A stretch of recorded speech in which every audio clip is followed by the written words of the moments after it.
Hi, my name is Odemi Pessu and welcome to my channel. I am an author of a lovely book called Force of Nature. Actually, I should probably always have it next to me when I'm doing these things. Oh, okay, found it.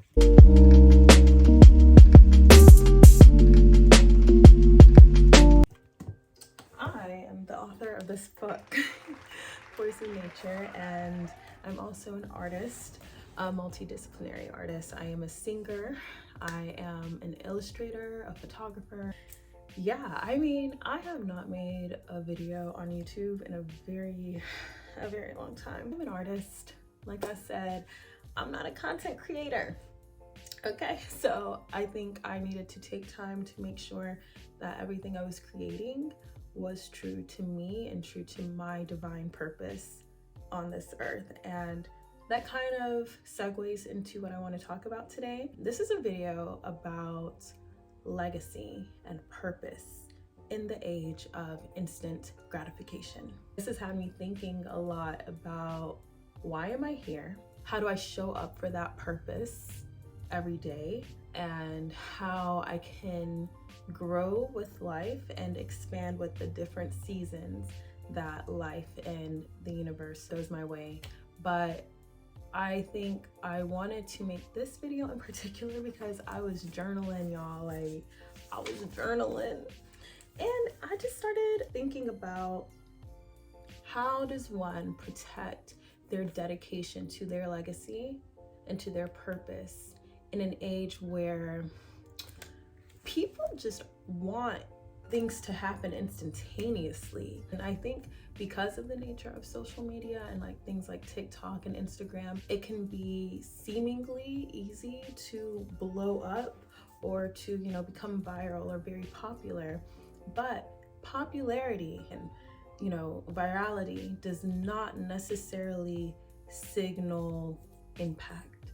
It does not necessarily mean that someone is actually making the world a better place or actually putting anything good out there just because a lot of people are watching it or following it. The world is crazy right now. We know this, but young people are not talking about the state of the world in a way where it sounds like we want to progress forward. I think it's a lot of jokes right now. It's a lot of like being apolitical. That's cute, but for those of us who were called to be leaders in our communities, we can't tap into that. We can't. I just want the world to be a better place. I don't want to be on this earth and feel like I didn't contribute anything at all. And the concept of legacy really hinges on us in this present moment being dedicated to something that is greater than us. And I wonder, what is the state of higher education and the pursuit of knowledge in general in this country? I say that this concerns me now in this particular moment in time, in this particular recession, because I remember being 12 when the 2008 recession hit. Yeah, I think I had to be like, around 12 or so. The recession had deeply affected my family because my parents were both entrepreneurs. So that 2008 recession definitely had a huge impact on certain aspects of my lifestyle, but furthermore, my dreams. And it just so happened that there was a leader by the name of Barack Obama who had these ideals that were very optimistic, but people wanted that and people wanted to cling on to that hope. And so my dad bought me Dreams from My Father, made me read it.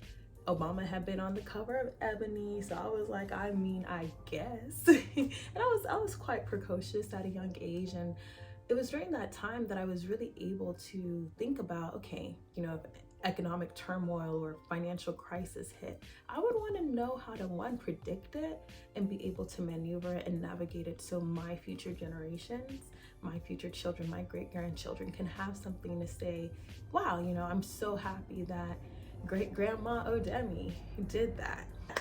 So that's what I was thinking about, and I was writing about it. I recently left corporate America, a full-time corporate job that was, you know, it was paying good money. Your girl was making 6 figures. I was working remote. It was great. I was in Sephora every day. Like it was great. But it got to a point where I was like, okay, I'm doing this, but if I'm not mistaken, the only reason I went to Brown and did all of that stuff was so I could be in a position to give back to the community. I could be in a position to be a leader, to be a role model for young women like myself who have aspirations and big dreams across politics, economics, art, literature, everything, you know, Renaissance women who look like me. And I didn't feel like I could be as committed to that as I wanted to, because I was committed to the mission of the company I was a part of. And with art, when you're an artist, like your identity is really deeply tied to what you create. I know for me, if I'm going to be creating every day, if I'm going to be writing every day, if I'm going to be drawing, singing, I need it to be for a reason.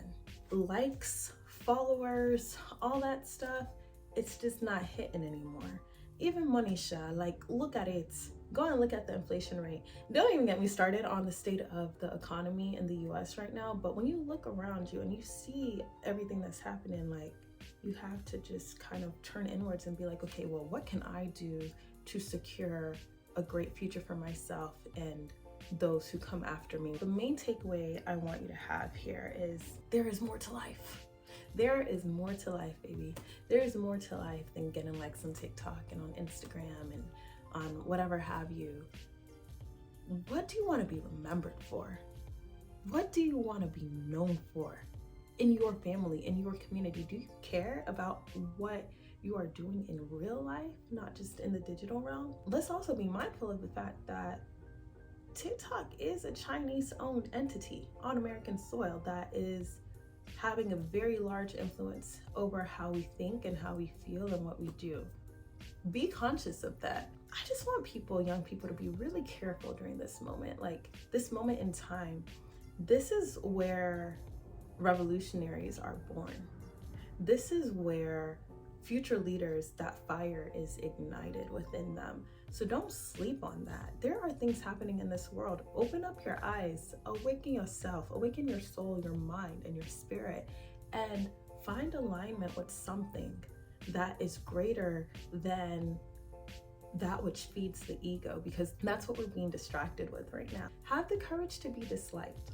You know, in pursuit of your legacy and your goals, there are going to be people who don't like you because of who you are, what you look like, what you sound like, or what you want to accomplish in life. It will always happen, Sha. It's always going to happen. The greatest leaders always have had moments of isolation because you have to gather your thoughts. And there's going to be a time where you're saying something, it's right, but it is ahead of its time. So don't get caught up in the trends and the race to be liked, the race to be noticed. Think about what you believe and just really reflect on that. Just had a lot of thoughts today when I was writing and doing my morning reflection, and I just felt that it was important for me to come on here and say that, because I said for me as well, if I have even a fraction of a platform, it's my responsibility to use that for my greatest good, which is tied to the highest good of this earth. So yeah, if you're wondering how do you find your purpose, if this is sounding a little wonky to you, let me know in the comments, and you know, maybe we can have a conversation about it, and maybe I can make a follow-up video on how I was able to discover my purpose at such a young age and how I'm able to allow that to evolve and expand with the different seasons in my life. So I think that's pretty much it. But thank you for watching. If you did enjoy this video, please like, comment, subscribe to my channel. I will be more active here. I was keeping it kind of mum because I wanted to be politically correct, but I beg the world, you guys you guys will not finish us. We still have more to do. There's work to be done. There's work to be done. So that's all I have to say.